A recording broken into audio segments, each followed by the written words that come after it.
رب العالمین یا الہ العالمین مدرسے کے لیے سہولیات کا انتظام فرما دے۔ یا رب العالمین ہمیں یہاں مدرسے کی بلڈنگ اشد ضرورت ہے، بچوں کی سہولیات کے لیے ہم پریشان ہیں۔ یا رب العالمین آپ اپنے غیب کے خزانے سے امداد فرما دیجیے۔ لا یؤمن احدکم حتی اکون احب الیہ من والدہ وولدہ والناس اجمعین۔ بہترین اور کامل مومن انسان وہ ہے جو اپنے تن من دھن سے زیادہ نبی پاک صلی اللہ تعالیٰ علیہ وسلم سے پیار رکھے، محبت رکھے۔ بے شک۔ اور دوسرے نمبر پر اللہ کے محبوب ارشاد فرماتے ہیں کہ سب سے بہترین وہ شخص ہے جو قرآن پاک پڑھے اور دوسروں کو پڑھائے۔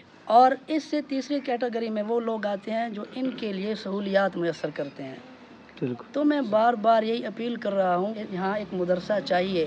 یہ ایک پسماندہ علاقہ ہے، یہاں غربت نے سب لوگوں کو گھیر رکھا ہے، ہر انسان اپنے گھر کے اخراجات بڑی مشکل سے پورے کر رہا ہے۔ تو یہاں دین کے کام کے لیے کون سے اخراجات یہ لوگ پورے کریں گے جب اپنے گھر کے لیے پورے نہیں کر سکتے؟ تو اسی لیے بار بار ریکویسٹ ہے، 50 کے قریب یہاں بچے ہیں اور 20 کے قریب بچیاں جن کے لیے کوئی یہاں سہولیات میسر نہیں ہیں۔ بچیاں گھر میں پڑھ رہی ہیں، لہذا جب ان کو پڑھانے جاتے ہیں تو یہ بچے جو ہیں یہ محروم ہو جاتے ہیں۔ ٹائم جو ہوتا ہے وہ ہمارا ویسٹ ہو جاتا ہے۔ ہم بچیوں کو پڑھانے کے لیے جاتے ہیں تو ادھر ٹائم نہیں بچتا، ادھر بیٹھتے ہیں تو پھر ان کے لیے ٹائم نہیں نکلتا۔ ہم چاہتے ہیں کہ یہاں ہمیں 2 عدد درس گاہیں اور ایک مکمل قرآن حال دے دیں، جس سے بہت فائدہ ہوگا اور اللہ رب العزت آپ کو خوب ترقیاں عطا کرے گا۔ جو اللہ رب العزت کے دین کی سہولیات کے لیے اپنا سرمایہ لگائے گا، رب تعالیٰ شان ان کو دگنا عطا کرے گا۔ قیامت کی صبح تک مدارس قائم ہیں اور آپ جو سرمایہ مدرسوں کے اوپر لگا رہے ہو، قیامت تک کے لیے یہاں بچے پڑھیں گے اور یہ آپ کے لیے صدقہ جاریہ ہے، آپ کو اس کا اجر ثواب ملتا رہے گا۔ اور ایک اور ریکویسٹ ہے، ہمیں یہاں ٹھنڈا پانی نہیں ملتا، تو ٹھنڈے پانی کے لیے ہمیں فریج چاہیے، ٹھنڈا پانی تاکہ بچوں کو میسر ہو۔ یہاں بجلی کا سسٹم ہے یہاں؟ جی بجلی کا یہاں سسٹم موجود ہے، تو پھر تو آسانیاں ہو جائیں گی آپ جی کے لیے۔ انشاءاللہ۔ السلام علیکم۔ وعلیکم السلام۔ حافظ صاحب کیسی ہو؟ ٹھیک ہو؟ اچھا، کیا کہتے ہیں اس مدرسے کے بارے میں؟ جی مدرسہ باقی حافظ صاحب ماشاءاللہ جو ہے اپنی محنت کر رہے ہیں، دین کا کام کر رہے ہیں، لیکن مین چیز یہ ہے کہ یہاں اتنی غربت کی وجہ سے کوئی ایسا ماحول نہیں بن رہا کہ ان بچوں کو سہولیات دی جائے۔ ہماری اپیل یہی ہے کہ مغیر حضرات سے کہ یہاں کے لیے جو درس گاہ ہے اس کے لیے تعاون کریں کہ یہ بچے بھی سائے میں بیٹھ کر پڑھ سکیں، اور سردیاں آ رہی ہیں آگے، یہ ٹھنڈک میں مر نہ جائیں، یہ بچے آگے پڑھیں، ہمارا یہ مستقبل ہے۔ بالکل جی جی۔ یہ گرمیوں میں بھی تنگ ہوتے ہیں، پنکھے نہیں ہیں، گرمیوں جب میں مدرسہ ہوگا تو پنکھے بھی لگے ہوں گے، ان کے لیے آسانیاں ہو جائیں گی۔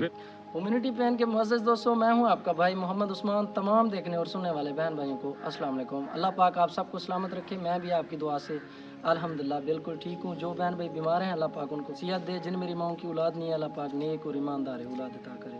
اس وقت ہم موجود ہیں سلطان کالونی کے علاقے میں، یہ ہمارے ولیج سے تقریباً 50 کلومیٹر دور ہیں۔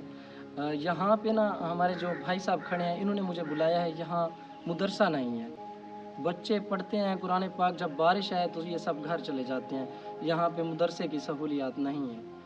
اور میرے بھائی سب گاؤں والے اکٹھے ہوئے ہیں اور حافظ صاحب بھی ہمارے پاس موجود ہیں، آئیے بات چیت کریں گے۔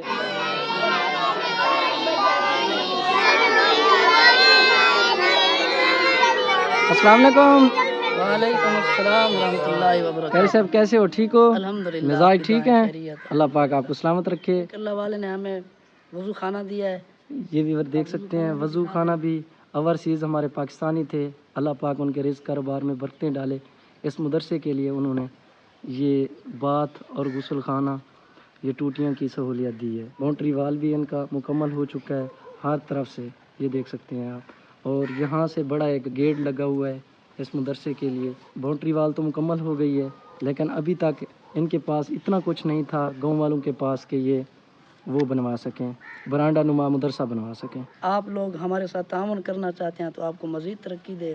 تو اسی حوالے سے ہمارے گاؤں کے آدمی جمع ہوئے ہیں، ان کا ہم شکریہ ادا کرتے ہیں، اور آپ آئے ہو، میں آپ کا تہ دل سے مشکور ہوں، تاکہ اس مدرسے کے لیے کچھ اچھا سوچا جائے، کچھ سہولیات میسر کی جائیں، آنے والی نسلوں کو ہم سہولت کے ساتھ دین میسر کر رہے ہیں۔ صحیح بات ہے قاری صاحب، دینے والی ذات اللہ پاک کی، ہم کوشش کریں گے انشاءاللہ۔